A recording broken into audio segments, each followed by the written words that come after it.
E aí, galera, para quem perdeu nossa aula sobre tabela periódica, como essa aula não está no YouTube ainda, eu resolvi gravar essa aula para ou você rever, né, revisar, ou você que perdeu ter a oportunidade de ver o conteúdo de novo. Então vamos lá, certo? Vamos iniciar nossa aulinha sobre tabela periódica. Lembrando, a gente vai fazer um breve histórico sobre como a gente chegou à nossa tabelinha de hoje. E depois a gente vai partir para a nossa tabelinha de hoje, certo? Então vamos lá. A primeira coisa, por que quiseram organizar a tabela periódica? Lembrem, isso é quase que uma convenção científica. Quando os conceitos sobre um assunto eles começam a se acumular e se estender, o normal é a gente tentar simplificar até a maneira dos pesquisadores entrar em contato com esse material, porque fica mais fácil para futuras pesquisas, fica mais fácil para preencher lacunas depois. Então, a tendência da ciência é sempre organizar o seu conteúdo de uma maneira mais acessível, certo? E daí, todo o nosso conhecimento sobre tabela periódica, sobre os átomos que se apresentavam na Terra, a gente condensou eles em uma tabelinha, que hoje a gente conhece como tabela periódica. Mas até chegar nela, houveram várias tentativas, certo? Então a gente tem a primeira, que a gente vai falar aqui hoje, que são as teorias de Doberan. Não sei nem se fala assim, tá?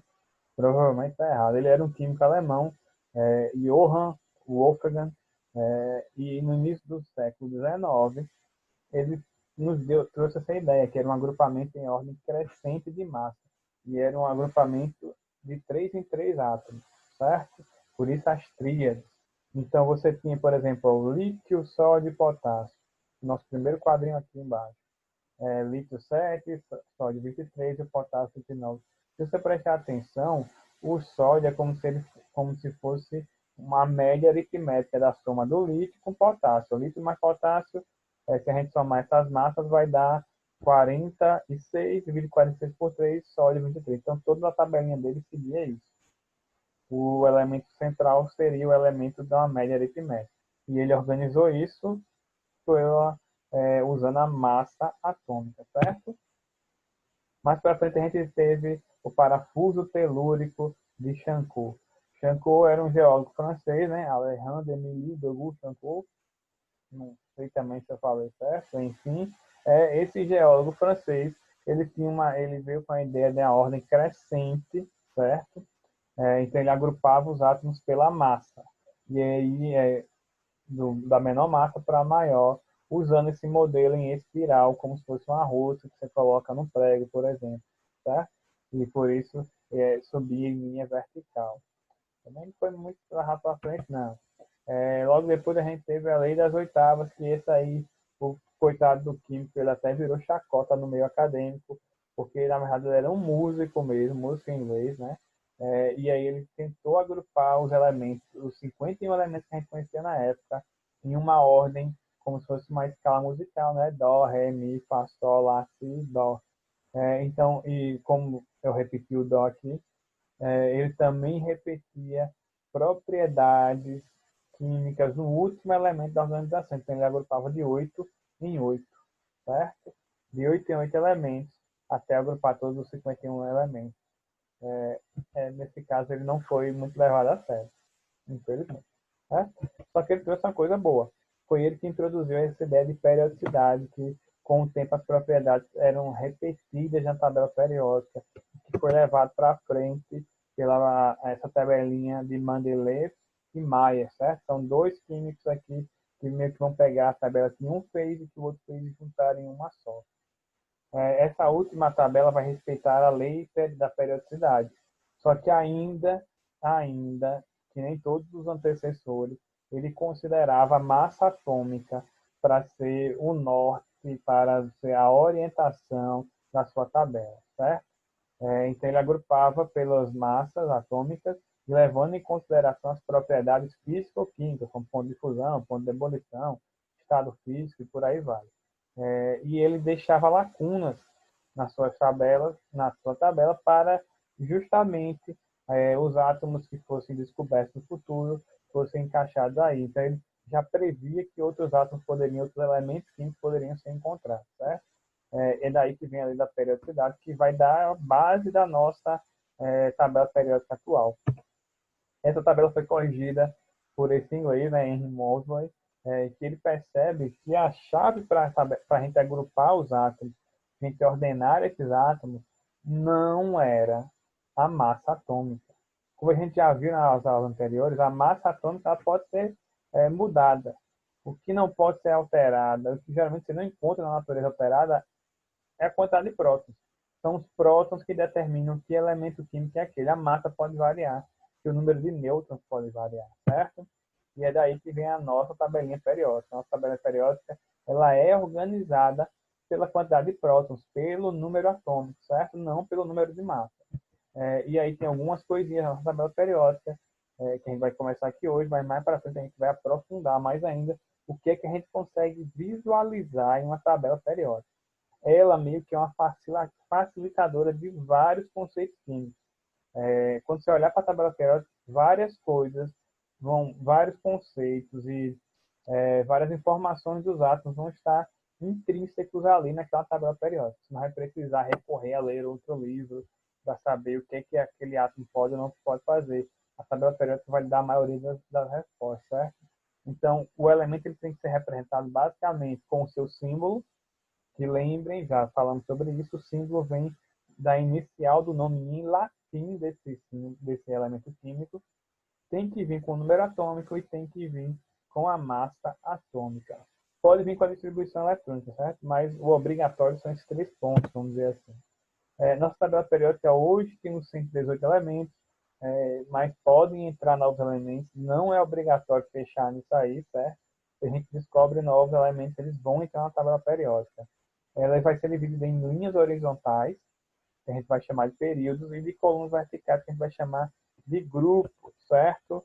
Você também vai poder perceber na sua tabela periódica que ela vai ser dividida em cores. Essas cores podem variar, certo? O artista que fizer a tabela periódica pode escolher as cores que ele quiser. Só que essas cores vão ter que ter as mesmas divisões. Você tem uma coloração para o hidrogênio, que ele é único, um átomo único. Você tem a coloração para todos os metais, certo? Aí nessa tabelinha que a gente tem uma tabelinha velha, está dividindo em semimetais e não metais. Hoje em dia, alguns desses semimetais já são considerados metais e outros são considerados não metais. Então você vai ter uma divisão agora, metais e não metais, certo? Essas semimetais não existem mais, mas você pode encontrar em algumas outras tabelas. Essa divisão também aí em letras, ó, 2A, 3B, 4B, também não é mais usado, certo? Só para a gente visualizar como seriam as tabelas antigas.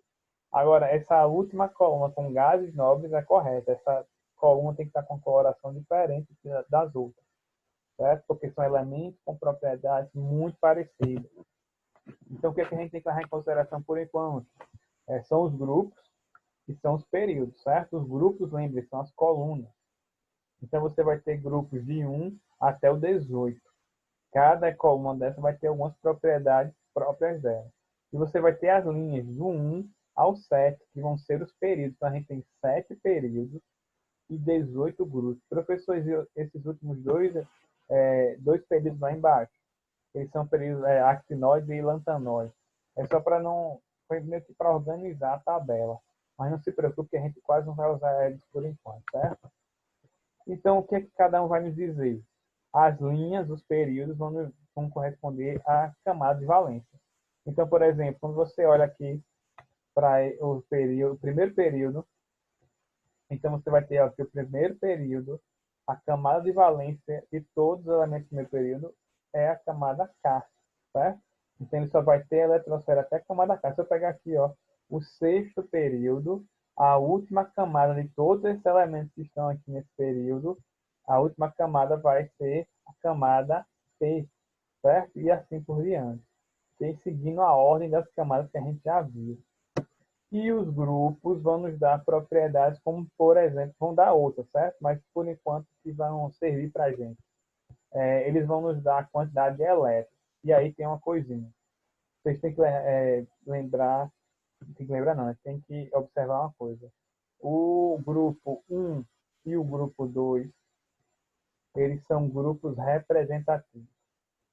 Esses grupos do meio aqui, ó, do 3 até o grupo 13, quer dizer, até o grupo 12, eles são grupos transitórios, certo? Então, isso que a gente vai, esse macetinho que a gente vai aprender agora, é mais complicado de observar aqui, certo? E os outros grupos, o grupo do 13 até, deixa eu botar aqui, ó, o grupo do 13 até o grupo 18, eles são grupos também representativos, igual o 1 e o 2. Então, todo esse meinho aqui, essa meiúça, a gente não vai trabalhar, eles são transitórios, certo? Vai trabalhar mais com os elementos representativos. Deixa eu voltar aqui. E aí é o seguinte, ó, nas colunas de 1 a 18, você tem os grupos.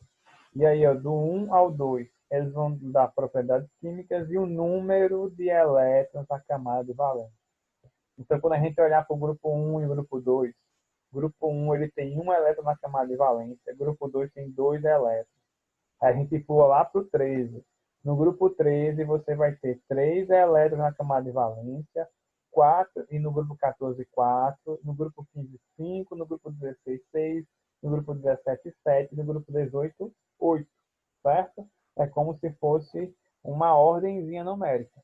Então, poderíamos falar o seguinte, a gente esquece esses grupos transitórios aqui, e é como se fosse do 1 até o grupo 8, em número de elétrons na camada de valência, certo? Só tem uma exceção no último grupo, o grupo 8, que é o hélio, que ele vai ter só 2 elétrons na sua camada de valência, certo? Então, vamos lá. Grupo 1, 1 elétron na camada.